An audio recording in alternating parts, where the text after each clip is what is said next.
Let's say in my life as a servidora na nanimpalad sa ibang planeta. For today's video guys, samahan niyo ako sa aking panibagong araw, panibagong kalokohan, panibagong ewan. Dito nga guys ay sobrang naamis talaga ako sa aking suot. Para talaga akong nasa Pilipinas kasi nga naman para din itong pang Pilipiniana attire. Tamang tama din kasi guys dahil August ngayon kaya isuot muna natin to para naman sa respeto pag buwan ng wika. Bigay nga pala to ng isang kasama namin dito guys dahil mataba siya at hindi kasya sa kanya. Sorry naman sa word na mataba pero yun naman talaga ang totoo kaya pasensya na, ako lang maliit dito kaya sa akin lang ito nagkasya. Ang isang kasama nga pala ang unang binigyan nito pero hindi talaga magkasya sa kanya. Braso pa lang sobrang sikip na kaya akin na lang talaga to. Suot ko din yung headband na katerno niya kaya naman talaga pak na pak. O kala mo saan pupunta? Dito lang naman sa loob ng bahay. Kaya naman pagdating dito sa loob ng bahay ay magkakape muna tayo dahil hindi natin alam kung saan tayo mapapadpad ngayon. Papartneran din pala natin ito ng tinapay na parang hotdog. Lalagyan natin to ng mayonnaise at ipasok dito sa microwave at yun nainit na, kain na tayo. At sabi ko naman sa inyo, biglaan lang tong lakad namin ngayon dahil mag-beach nga pala daw kami ngayon. Pero hindi ko alam kung bakit mga ganito yung itsura namin kasi pagbukas ko talaga ng camera ko, ganito talaga bumubungad sa amin. Tuwang-tuwa naman yung mga kasama ko dito dahil nangingiwi yung mga mukha nila. O diba, nahiya siya. Ako naman ay confident lang dito dahil wala namang problema sa akin. Ewan ko na lang sa inyo. At nung bumalik na nga ang pagmumukha, o diba, kay ganda naman. Kanya-kanya na nga palang prepare dito dahil pupunta nga pala kami ng Sima Isma. Balak ko nga palang hindi maligo ngayon guys pero nagbabaon talaga ako ng damit guys at saka tubig para naman kung magutom tayo din may mainom tayo. At doon na rin pala ako magbibihis kung sakaling makakaligo ako pero wala akong balak dahil sobrang init din yata ng tubig doon. Hindi na rin namin alam kung may tubig ba doon kasi nung dati nung pumunta kami ay wala talagang tubig. Talagang hinahabol namin ang tubig hanggang sa kusulok-sulukan. Ako nga pala yung Cinderella nyo ngayon na naging cowboy na dahil mga kasi yung aking sombrero ay bagay ganito. At yung aking tsinelas naman ay ganito. Ano ka girl?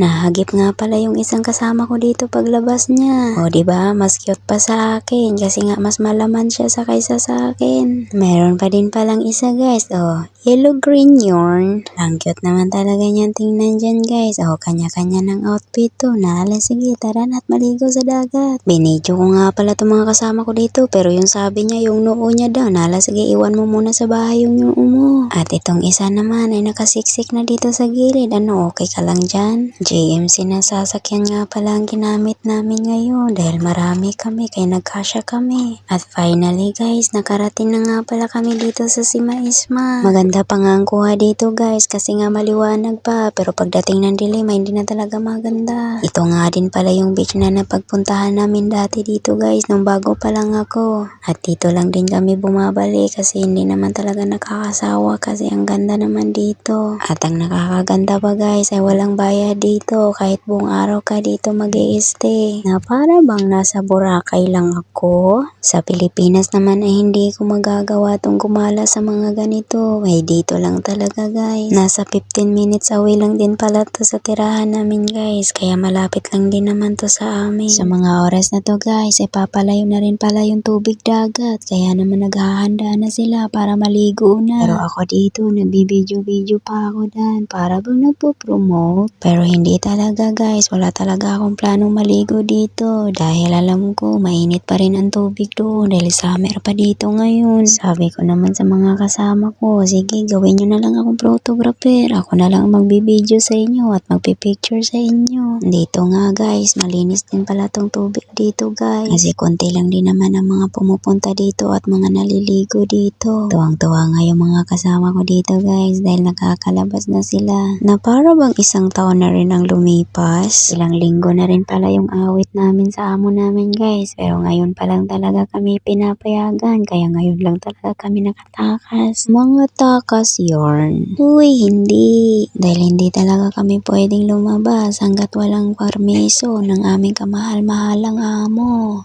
Ang ganda naman talaga dito guys. So tingnan nyo naman, buhangin pa lang, nawala Boracay na. At ayun na nga guys, sinubukan ko nga palang lumapit sa dagat na para bang naglalakad na parang crab. Dali, 1, 2, 3, start! Ooh!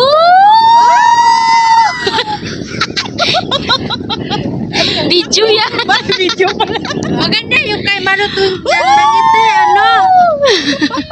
Yung kay Manu na At nung kalagitnaan nga ng banding namin guys, bigla kaming nagutom kaya naman may merienda muna tayo dito. Sabi nga nila guys, maligo na daw muna ako at maghubad ako. Sabi ko nakabra lang ako. Sabi naman nila okay lang, maghubad ka na at magbra ka na rin. Sabi ko hindi talaga pwede, baka mapapauwi tayo sa Pinas nang wala sa oras. Dala nga pala naming inumin dito guys sa itong Nescafe at may mga biskwit din pala dito. Kaya naman tirahin na muna natin. Ito nga din palang dalawang kasama dito guys. O pagod yarn at hindi pa nakalangoy sa tubig. Isa pa to guys na mukhang camera. Talagang lumalapit sa camera kahit ayaw sa kanya. O diba kakaiba kahit mainit nagkakape yarn. Dumating na rin pala yung iba naming mga kasama dito guys. Kaya nakikimerienda na lang din. Madami-dami nga din pala kami dito guys. Isang katulong nga lang pala yung naiiwan doon sa bahay. Habang naiwan siya sa bahay kami na may nag-i-enjoy.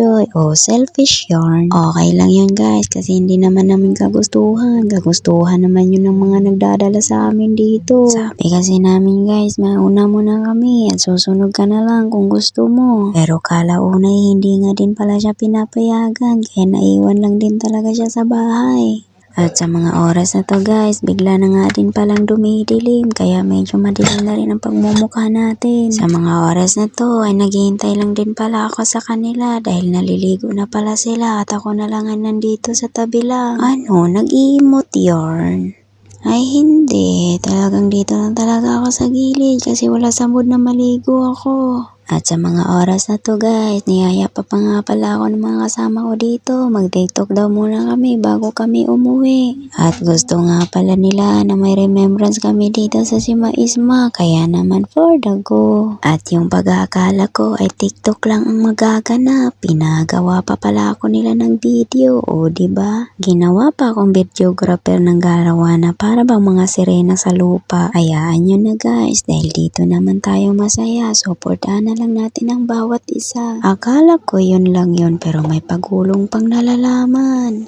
At nang dahil sa content, nagbubuhusan na nga ng tubig dito. O diba? For the views. At hanggang dito na lang guys. Maraming salamat sa inyong panunood sa wala kong kwentang content.